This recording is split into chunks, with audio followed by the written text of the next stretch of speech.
Rico, anak, nursing is a stable career.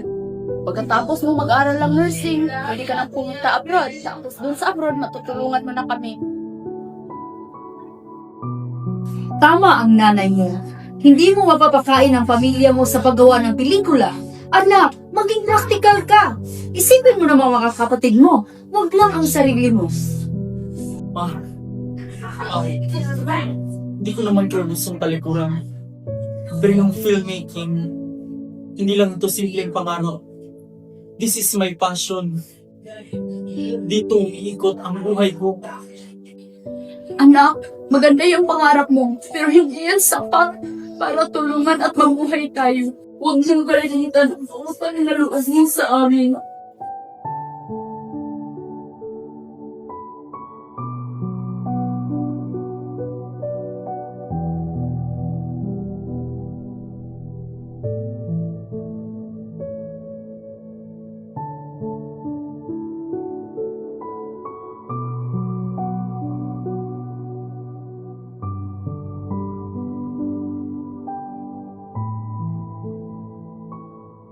Rico, you've been talking about making films since we were kids. Huwag mo hiyang mawala ang pangarap mo dahil natatakot ito.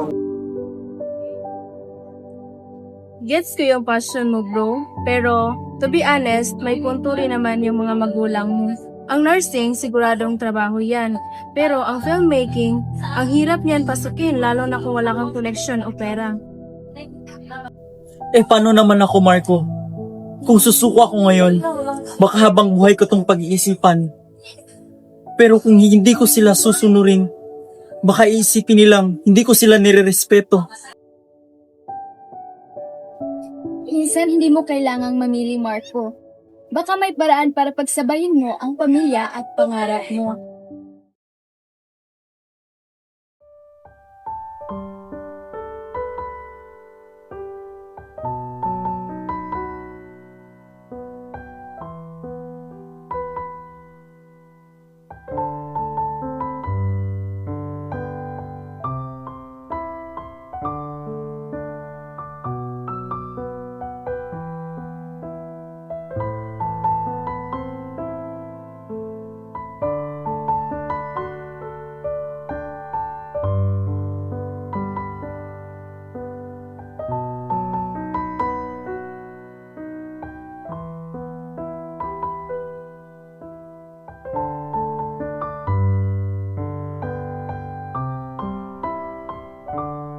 Sana, ito na yung simula.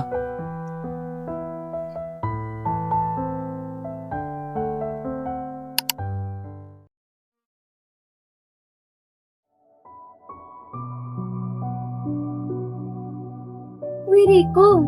Tunay na pagkakilala dyan. May pinoproblema ka ba?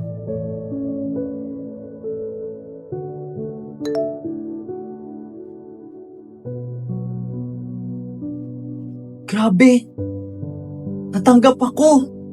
O diba? Sabi ko sa'yo. Pag gusto mo, gagawa ng paraan ang universe. Pero ang pamilya ko, paano pag-isipin nila? Naiiwanan ko sila. Anak, hindi mo sila iniiwan. Tinutupad mo lang yung pangarap mo. Kaya mo yan.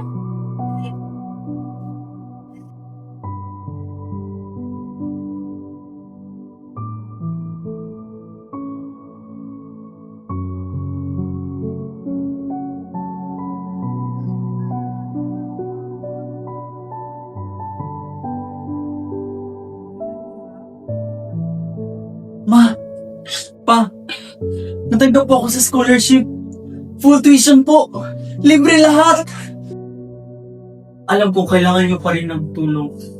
Kaya magtatrabaho po ako sa kape habang nag-aaral. At ayaw ko pong mamili sa inyo o sa pangarap ko. Gusto ko pareho.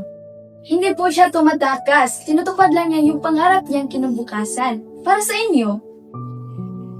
Anak, gusto lang namin ligtas ka at masaya. Kung kaya mong pagsabayin, pakita mo sa amin.